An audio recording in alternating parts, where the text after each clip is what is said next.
Does Mike Budenholzer look like an exorcist who is in way over his head? The Exorcist is the only movie that I walked out on. I couldn't take it. I was scared to death, and I left.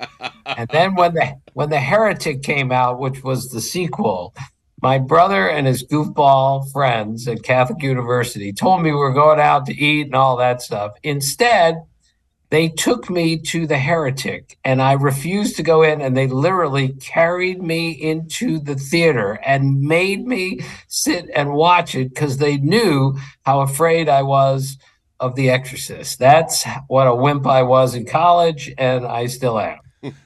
They physically carried you into Carried me. Now, my brother's friends were really big and strong and lunatics, all of them, and I loved them all.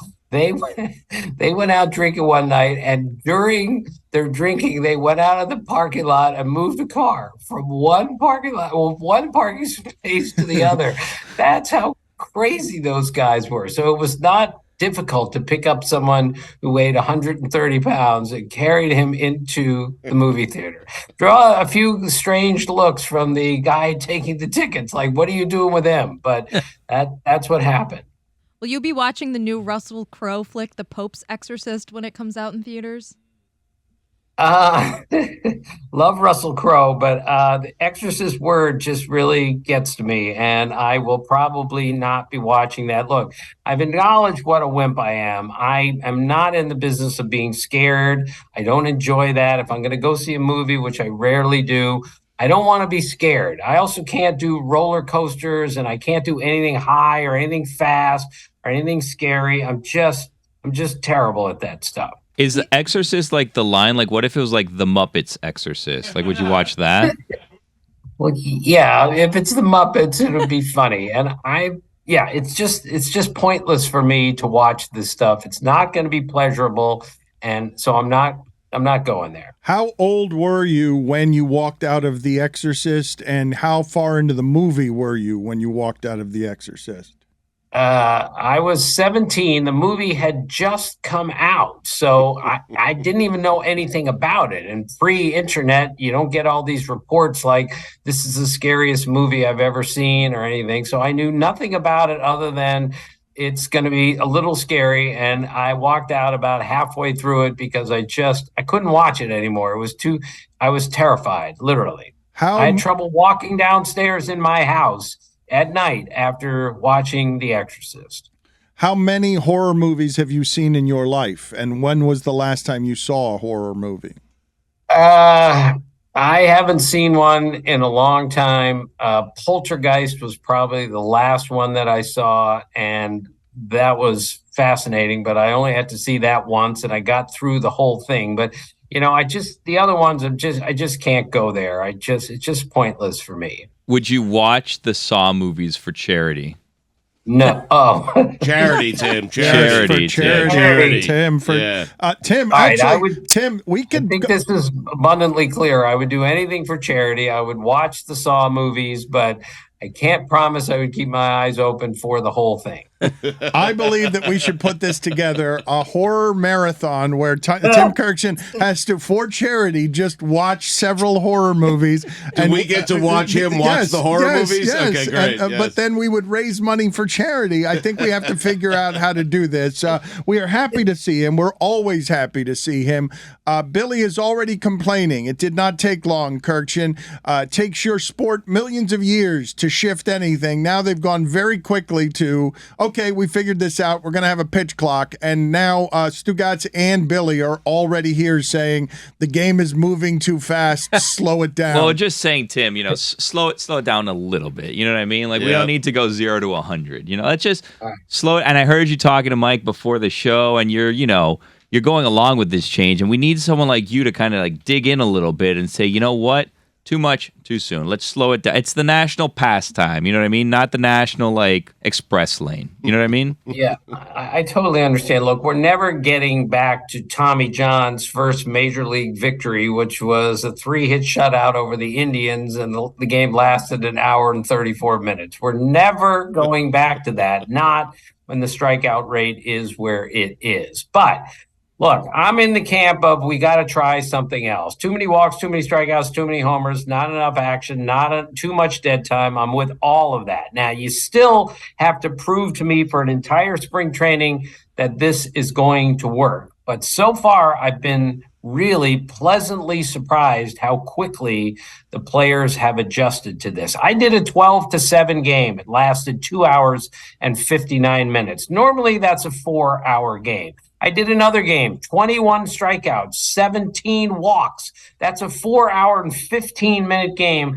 and it was over in 3:05. And the most encouraging sign was Aaron Boone, the Yankees manager, told me a week ago, he said, yesterday we played a game in Orlando without a clock because they didn't have the technology there, and we still played in 2 hours and 30 minutes because the players were already conditioned to playing quicker. Let's get on the mound and throw it. Let's get in the box and hit it.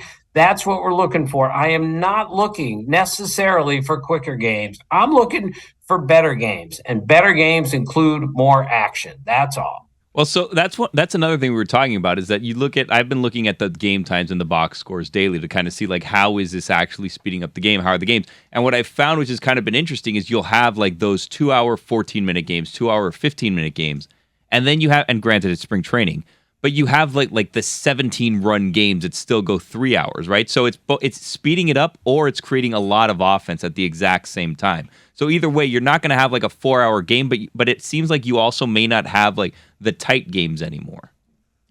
Right. Well, that's certainly possible. I mean, this is a work in progress, and we're not sure how this is going to go. I said I was pleasantly surprised by this. I was also surprised so far this spring that it's the hitters, at least I'm told, who have to make more adjustments than the pitchers. Look, it's impossible to hit in the big leagues these days. The pitching is so indescribably good. And now you're going to ask a hitter, you're going to be in a hurry. You're going to have to rush your at bat. When you're trying to get a hit off Corbin Burns throwing a cutter at 96 miles an hour, it is harder to be in a rush as a hitter than it is as a pitcher.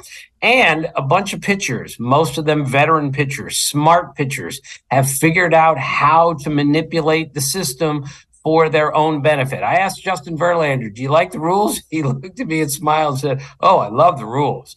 I asked Garrett Cole, do you like the rules? Oh, love the rules. Max Scherzer loves the rules, the mad scientist. He has already got into the hitter's head. I was at a game where a kid stepped in the box with 18 seconds to go on the pitch clock, and Scherzer stared at that kid for 14 seconds. In baseball, if you stare at somebody for 3 seconds, you are told in the 60s, you get out of the box and make him reset. Scherzer himself told me 8 seconds is an eternity holding the ball on the mound. He held it for 14 seconds. That's what our really good pitchers are doing. So I find it interesting. We're making up these rules in order to help the hitters, to get the ball in play more often, to get them to swing and hit it more often. And it's possible this is going to help the pitchers more than it's going to help the hitters. We'll see. But, Timmy, I'm living in a day where I'm rushing to get home. I'm rushing to get through my meal. I'm rushing to get through a movie. I'm rushing to do this. I'm rushing to do that. Baseball was one of the last places we had where you just sit around, you're not rushing, and you just wait. If it takes 3 hours, so be it. If it takes 7 hours, so be it. It was one of the last places we had left on Earth where you're not in a rush. And now we're rushing to a baseball game. Put a ball pit in the outfield to make it more interesting. What are you on about? That. One of the beauties of baseball, guys, we all know, is that you didn't have to watch all of it. You know what I mean? Yep. You turn it on and you now go. You and miss everything. Exactly. I mean, you iron a shirt, whatever. You've only missed a pitch or two. It's not a big deal. Right. Yeah, Billy, I agree with you on this. Thank you. Before I did the first 3 spring training games from the booth, I watched the first spring training game that we did on TV. I watched every single pitch of a spring training game. And I can tell you, as much as I love the game, it's been years since I watched every single pitch because I had to make sure I saw everything and that nothing happened that I couldn't explain. And then I covered 3 straight games. in the booth and I watched every pitch. So I watched every pitch of 4 straight spring training games. It's been a while since I've done that, but this is what you have to do. So look, I'm with you guys. I don't want to rush the game. It's a beautiful sport. I don't think we need, but we need to make some changes because our beautiful sport doesn't value the hit anymore. We don't value athleticism like we used to. We don't value someone who can go first to third or steal second. We don't care about that, and we don't incentivize it. That's why I'm all in favor of trying these things with the understanding is if they don't work by opening day, then we make a change. But I've checked with major league officials and they told me we're not going to make any changes. These are the rules. It's up to the players to adapt, and so far they have. I love that an argument is being made that the sport commanding more of your attention is a bad thing. That something is more compelling and more interesting. Let's slow this thing down. No, the ponds in the outfield were to make the game more fun. Yeah. Okay? But now it's sped up. It's like, look, you go to the bathroom, you're going to miss some action. I want to go to the bathroom knowing I'm going to miss nothing. That's what I'd like to do. Okay. In fact, I want 6 outs per inning, Timmy. Put it on the poll, please, Juju, at LeBatard Show. Should baseball change its times based on Stugotz's bathroom habits? Let me ask you this, Tim Kurkjian. Does Cam Newton look like he owns multiple vehicles, all of them named after the women listed in Mambo number 5? Does Brian Daboll look like he works the cash register at the State Line Diner on Route 17, urging every customer to take 2 toothpicks for the drive home? They're still free, last I checked. Dan, texted me yesterday, and Dan texted me just for fun. Please tell all the people who don't understand this one what the greatest looks like ever is, please. Well, he thinks it is that Adnan Virk is the guy who shows up in the Bond movie to help James Bond and says, "Welcome to Tangiers, Mr. Bond." And it is one of the greatest ever. He's wearing a white suit when James Bond gets off the plane and helps him down. That's right. No, he is. Does Greg Norman look like he owns an island where he hunts other men for sport? He might actually do it. He might actually own that island. Tim, among the off-season moves, who's more interesting? You have to give me an answer to this. Who's more interesting than the Padres? I don't think anyone's more interesting than the Padres. Look, I love the Angels because of Mike Trout, who's going to come back and be a monster again, and the whole Shohei Ohtani, what's going to happen to him next. But look at where the Padres are. They added a new shortstop in Xander Bogaerts and signed him into his 40s. They're taking their all-star shortstop, Fernando Tatis Jr., and putting him in the outfield, which they should, by the way, because it's a better move for that team. And, of course, he'll play there once his suspension ends. They just gave Manny Machado $350 million. He is, by the way, 30 years old and over half the way to 3,000 hits. I hope people understand what we're watching here. They have a closer who throws 100 miles an hour as a free agent at the end of the season. And, of course, they have Juan Soto, who's going to, if I were him, I would walk in and ask for an extension today. He might get $500 million in an extension because Peter Seidler, the owner of the team, is spending money at an outrageous rate. He's trying to build a winner that can finally beat the Dodgers and finally win the World Series. And so, yes, they're the most fascinating team in baseball for me. You kind of petered out there. Oh, sorry. I was going to finish with, and their general manager, AJ Preller, is like the greatest basketball player, not playing in a uniform right now. And he plays every single day at like 5 o'clock in the morning. And then he goes to work, signs people, makes trades, never sleeps, and wakes up the same next morning and plays some more. That's why he's great. He's playing at 5 a.m. All the good players are asleep. Does Roger Goodell look like he routinely inquires at the front desk if the art in his hotel room is for sale? Does Pete Carroll look like he has a golden retriever named Daisy? Does Jokic look like the guy who walks around his neighborhood in his bathrobe while talking to his bookie so his wife doesn't yell at him? Hey, is he the greatest passing big man ever? I mean, better than Walton, better than all those guys? I'm just asking. You guys know better. No, Yes. you know better. You know better. You love basketball. You got 3 guys in the sport. It seems like Timmy thinks that he is. You've got 3. Giannis, Jokic, and Arvydas Sabonis would like a word. Right. Sabonis was great. There's no doubt. But this guy runs the floor, shoots the 3, and makes the pass. I think he's the best passing big guy, and there's passing in the half court. Bill Walton was great at that. There's, passing full court. Wes Unseld was the greatest of all time at that. I watched him at a camp once.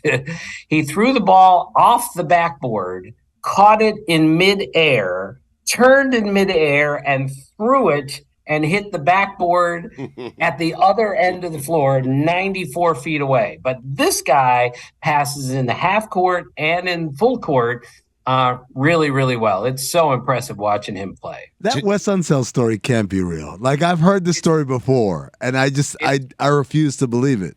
It's true. He was indescribably strong, 6'7", second in the league in rebounding like 12 times, playing against all those big guys. Timmy, 3-pointer for your life. Larry Bird, J.J. Redick. Who you got? Oh, I'm taking Larry Bird in any shooting contest of any sort. Yep.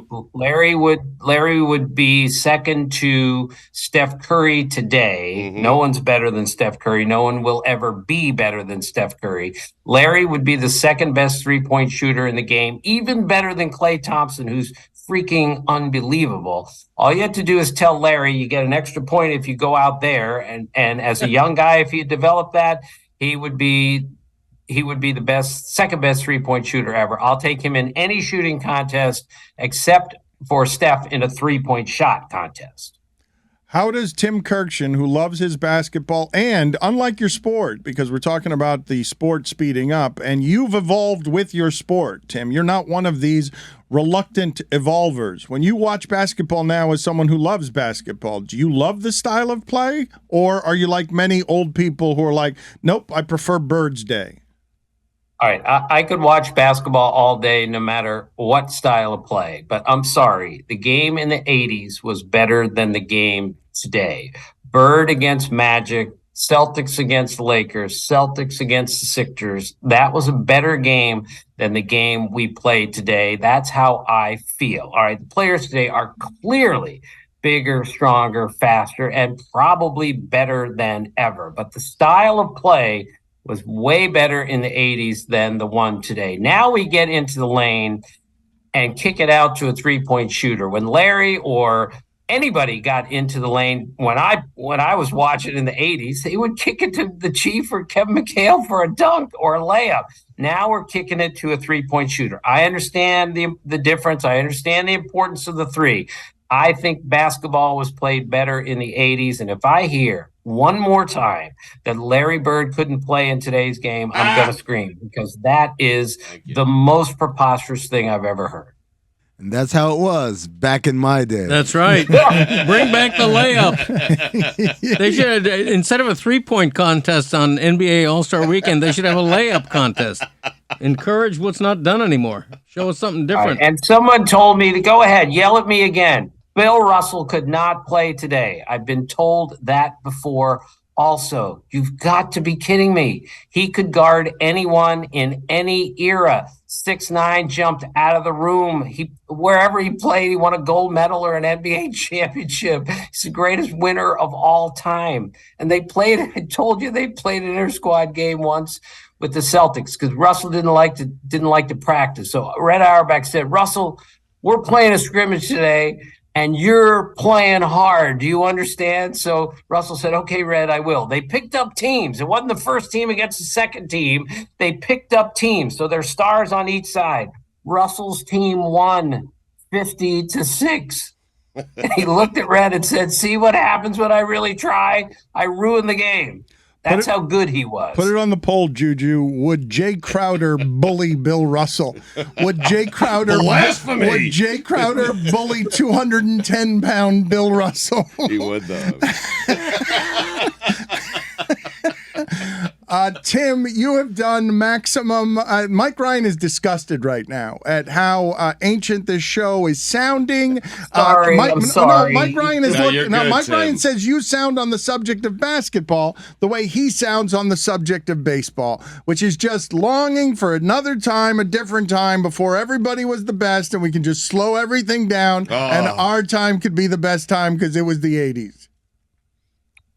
Look, the 80s were great in baseball also. I'm in the vast minority on this, but I think baseball was played better in the 80s than it is today. Now, the players are clearly, again, bigger, stronger, faster, and better than they were in the 80s. The style of play has changed so dramatically that I think baseball in the 80s was played better than it is today, and that's why they came up with these new rules to try to return things to a crisper pace, balls in play, guys valuing a hit, not just a home run. That's how I see it. Tim, it's great to see you again. Thank you for being on with us. Does Mike McDaniel look like he enjoys explaining the cloud to your parents? I wish someone would explain the cloud to me because it's all over my devices and I don't even know what it is. I have 2 televisions in my house. They're televisions and I don't even know how to use them. It's terrible. They're like internet televisions. It's like it's a computer, but it's a television. They're smart I can't even TV. figure it out. I am so lost in my own house. Tim, this is embarrassing. So a smart television eludes you. What other? I am so eager to do the show where Tim Kurkjian can't figure out his devices. You are good about keeping up in your sport, Tim. You have not done so technologically. No, I had to do a Zoom chat the other day, a podcast that lasted an hour. It took me 45 minutes on the phone to get my computer set to do the podcast. I had to cut and paste some sort of link that would lead me, and I didn't even know how to do it. It was embarrassing. So, yes, you should just put a camera on me and watch me slap my forehead like, why can't I get better at this? It's not you. I mean, back when baseball was baseball, you used to put a VHS in the VCR, and then, you get to like inning 6, and then you have to switch tapes and go and record. Now you just push one button on this remote you talk into, and then you have the games on. You have a million games. What are we doing here? Too easy. Yeah. All right, well, thanks for having me, guys. Sorry I'm so old. He was done with us, Billy. He was done with us. Russell, God, that was terrible. Kurkjian, we love you. We love seeing your face. You would agree that Andy Reid looks like the trucker who goes to Vegas only to eat the Clams Casino, correct? Yes, of course you would agree with that. Yes. Don't mind if I do. That's right. Don't mind if I do over there. Tim, it's good seeing you, buddy. Thank you, sir. All right. See you guys. See you, Timmy. I don't believe that Mike Ryan had a greater learning moment or that anyone in the universe had more depression come through their life during the pandemic than Mike Ryan did, just seeing all of his hero sports writers not be able to figure out the Zoom.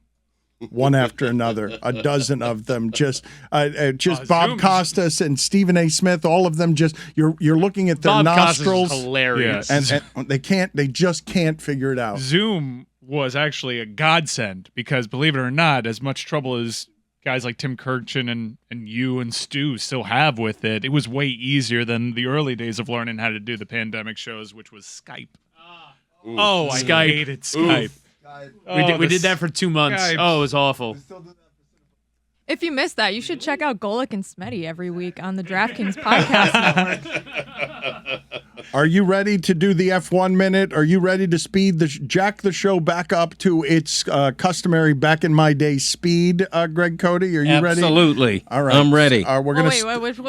What are we doing first? Two different. Confused, yeah. We are combining two very different tone changes. We've got F1 Minute, and we've got Back in My Day. Back in My Day is sponsored, so we're going to speed Still very unclear at all this. We're going to start. We're doing them both back to back right Yes, now. we're doing them both right now. But which back to one is back. first is what they're Which asking. one first? The F1 Minute F1 is going to be first. first. Okay. We're going to thank you, Billy, for. I'm here to help, man. Yes, always here to help. Let me be the first to welcome you all back to another season of Formula One.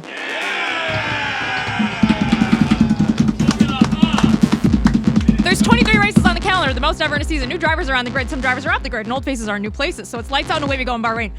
Fernando Alonso's Aston Martin gets hit on lap line by his teammate Lance Stroll, but he recovers. Charles Leclerc is racing hard against defending champ Max Verstappen, but the Red Bulls are fast. Rookie Oscar Piastri has to retire, and Lando Norris is getting air pumped into his car in the pit lane.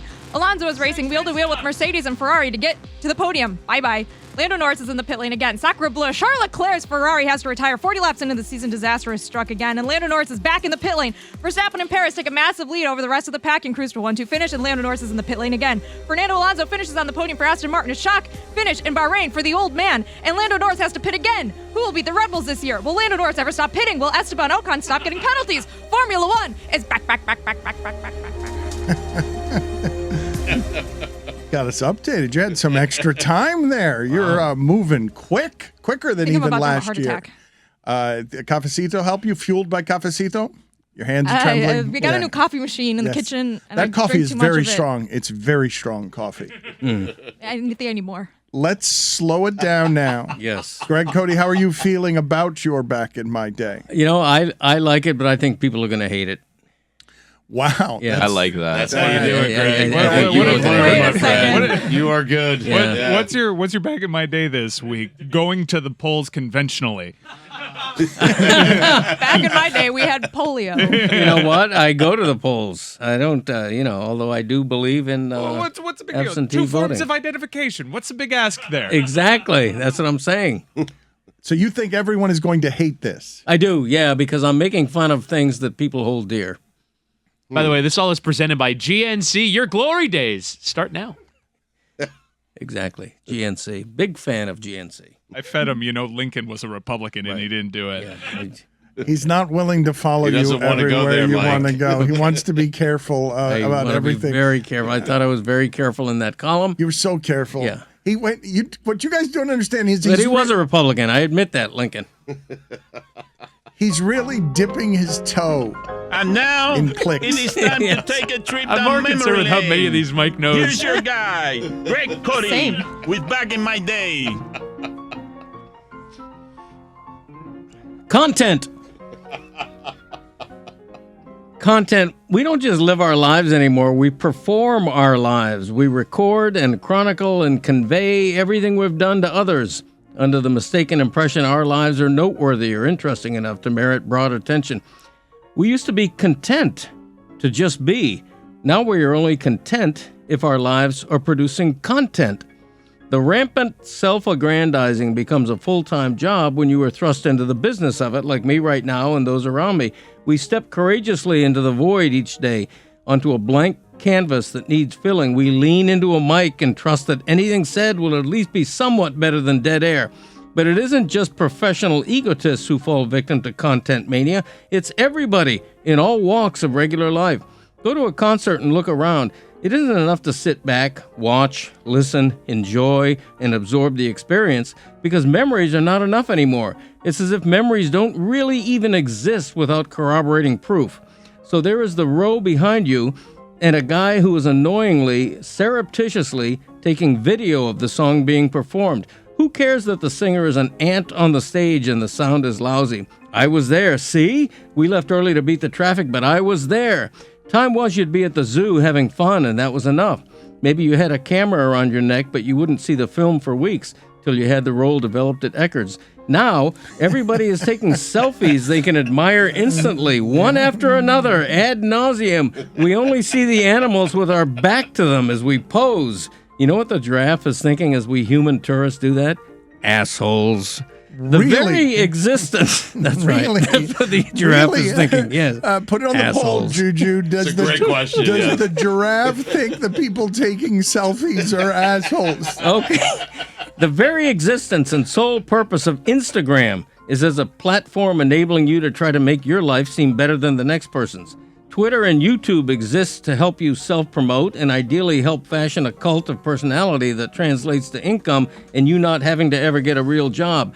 TikTok exists to help perpetuate the sad myth that every little thing you do is magic, that every quirky dance move is an utter delight, possibly catching the eye of someone casting a new teen supergroup. You know how you can't really smoke cigarettes in public anymore? I predict our manic and metastasizing addiction to social media is going to lead to a proliferation of no-content zones. There will be safe places in public where smartphones and recording are not allowed, where we are forced to settle into a good book, enjoy each other's company and murmured conversation, or, imagine this, be alone in our own thoughts. It's a freedom you'd forgotten you had. I'm Greg Cote, and that's how it was back in my day. It's a great idea. I don't want to think my own thoughts. That's what the phone is there to distract me from. That's a fair comment. I don't want to read. Okay.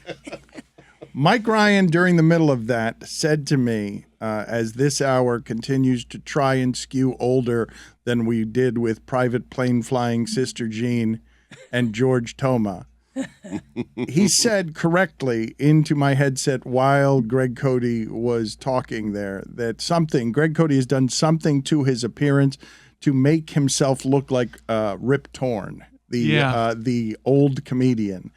And I don't know if he was a comedian. He had comedic roles, no longer with us. Also, oddly, his first and last name are synonyms. I don't think Rip Torn. Yeah. I don't really know if that's ever happened before. Yeah. But you got a Rip Torn vibe to you today. You know, the truth is, and I appreciate that. The truth is, I don't know if anybody's heard of the country outlaw singer Ray Wiley Hubbard. I'm actually going to portray him in a new Netflix film, and I am changing my appearance to resemble him. And I'm in the early stages of it. I haven't announced that before, but that's what's happening with my appearance right now. Did Rip Torn... Wait till it comes out, I'll get the last laugh. Did Rip Torn indeed get, at some point during his career, fall asleep in a bank he was trying to rob? He got into all sorts of legal issues. Way. I believe. I believe that's a true There's story. too much action. You're moving around. You're doing things. You're trying to get out before the cops come. How does one fall asleep during that? Rip Torn robbing a bank? That's the question. Thank you. What?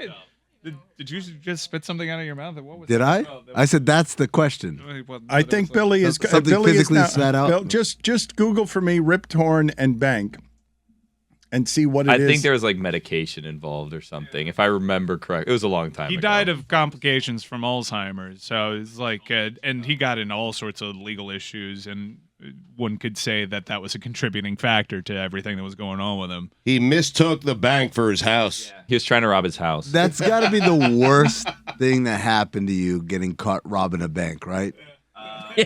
Like falling asleep. I mean, I wanted to ask you something. I don't know if you guys saw this. It happened during the Oklahoma City game. I told you last week or 2 weeks ago, I didn't think that the Atlanta Hawks promotion of making a shot from half court, the $10,000 was enough to give somebody who made a shot from half court. And it happened last night in OKC. A fan made a shot from half court and was given $20,000 for making the shot. But right next to him, an OKC Thunder employee who was very happy fell down violently, hit his head on the court, and also grabbed his knee like he had torn his ACL. And it made me play. It made me wonder. It made me wonder if that employee now you're spitting made more money in liabilities, in workplace liabilities, than the person who made the half-court shot. I don't know. My guess is that company employee that was serious injury. A knee. It looked like a concussion, and it also looked like a torn ACL. So there's a couple of things, right? Like, number one, the teams don't give away the money on these shots. Actually, insurance companies underwrite it. Not even the sponsor gives away the money. It's underwritten by an insurance company. So that's one thing. But the other thing is, how did the guy get hurt? Was he jumping up and celebrating? Yes. Man, that's an occupational hazard, man. Ain't nobody asked him to do all that. That's right. All he His had to own do fault. Yeah, exactly. All you had to do is walk the guy out, say congratulations, welcome back. Ain't nobody asked You him. don't think that's a workers' comp issue? No. Showboat. Look at me, Louie. You don't think enthusiasm is part of his job description? Like he can't just stand there and not have any sort of expression on his face? I would argue if I were him that that's part of my job is to be enthusiastic about the shot going in. Yeah, but they have signs all over the building that say enthuse safely. They don't. They should. But hold on. Not yet, because I want to build off of what Greg just said. Today. Not yet. Yes, You don't, not yet the show killer. Not yet. Let me do it, and then you can show kill me. I'm in the airport. I'm leaving, and there's a big ad for a bottle of wine. And you guys know, whenever there's alcohol or beer commercials or ads, they always say the fine print. What's it say in the fine print? What's it say? Drink responsibly, right? Yep. Shout out to Fat Joe. Bet responsibly, right? But on this wine ad, it said, uncork responsibly. And I said, see, you're trying to be cute, but you're not covering yourself enough because uncork responsibly just means, don't like, Don't take that saber thing. Yeah, don't do that. But what if there was an incident? Cork to the eye, you know what I mean? No, but I'm saying like I could uncork responsibly, but then drink irresponsibly. Wow. And that's the whole point of that fine print is to tell people to drink responsibly. Now you can play the sound. You can both go sit in the penalty box. You can sit together in the penalty box. Listen, I've had a former brother-in-law lose an eye to a champagne cork. That's true. Everything being said is right on accurate, spot on. So there. I'm reading, no laughing matter. So there. I'm reading the Oklahoma workers' comp eligibility requirements, and I don't know How this. do you find that so quickly? Google.com, Billy Gill. She was in a union once. I don't know the nature of this man's work, but it seems like it doesn't meet any of the exclusion requirements. Like if this was part of his job. He wasn't in a parking lot. It wasn't engaged in a recreational or social activity for the employee's personal pleasure. Have you seen the video, Jessica? Because the way this person fell, I thought to myself immediately, that person's going to get more than the $20,000 that this recipient just got. I have not seen the video, but I would defend this man in court. You sound like you're willing. You sound like you are ready to be the attorney. Once for an this. SI union member, always an SI union member. She got First it. chair of the union. Oh man, he got hurt. Yeah, that. We stand with you. Call me, sir. We stand with you. Call me. I'm not an attorney, but call me anyway.